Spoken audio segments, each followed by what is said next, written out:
You are listening to the Novel Writing Podcast, episode 72. Grab a cup, cozy up, and let's get to writing. Today's episode is about our writing expectations and how those can conflict with reality and our true priorities in life. We can get super excited about our great writing plans, like having a complete ready for professional editing draft at the end of the 60-day novel writing challenge. We could be planning to write 1,000 words a day, edit 5 chapters a week, or be published before a certain age or a certain date. Some of those are great goals, but the problem is that a lot of the time, we set those goals and then expect ourselves to hit them, only to feel upset, annoyed, judgmental, or like a failure when we don't.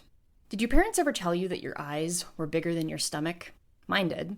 We'd pile food on our plates because it looks so good, and of course we want to experience all that food and eat it all because it's just so yummy. But inevitably, we get full before the plate is clean, and then realize we took too much.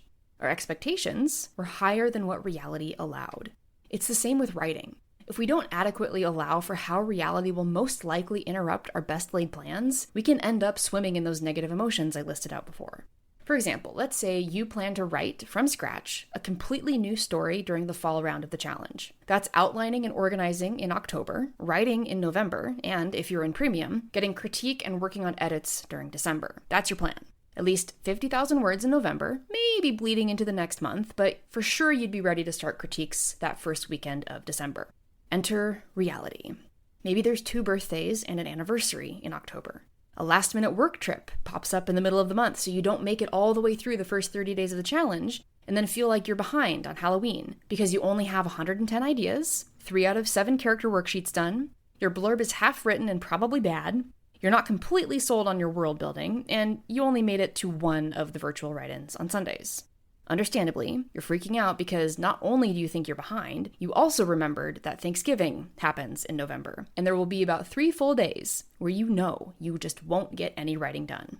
Without an understanding of the difference between your expectations and your true priorities, you've just set yourself up for going into the writing portion feeling deflated and unprepared, despite the work you did do. Part of dealing with this is anticipating the possible distractions or interruptions before they happen.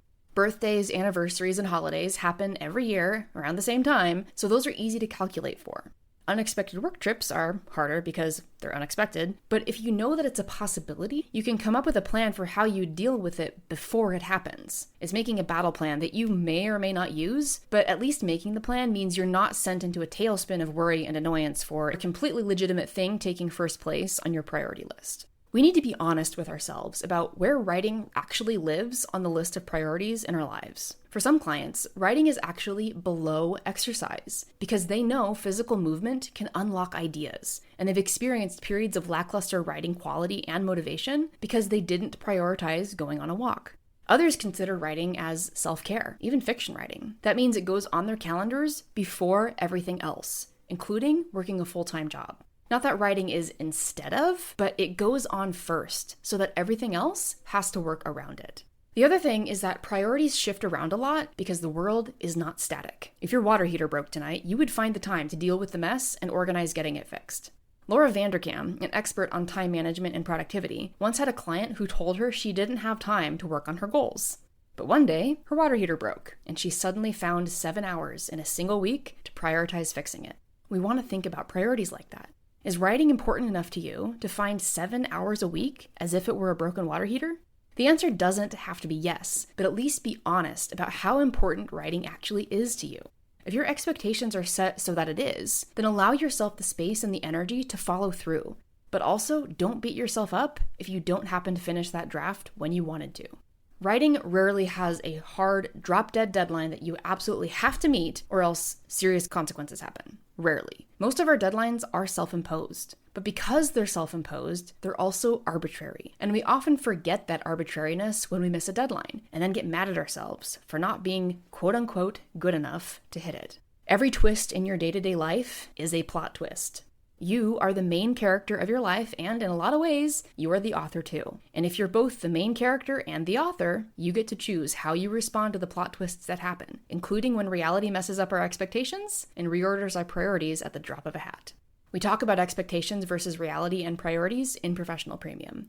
I see a lot of authors give themselves short deadlines for a lot of work and then stress themselves out when the deadline looms over them like the sword of Damocles and they haven't even gotten close to their goal.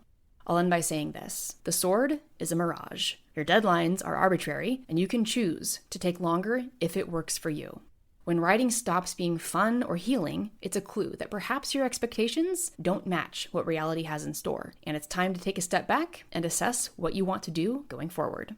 That's it for today's episode on expectations, reality, and priorities. Thanks for joining me, and remember, the first draft is supposed to be garbage. Thanks for listening to the Novel Writing Podcast. If you're ready to stop struggling and start finishing your novel, check out the 60-Day Novel Writing Challenge. It's a step-by-step program designed for solo writers to complete their first draft with clarity and focus. Visit the link in the description to learn more.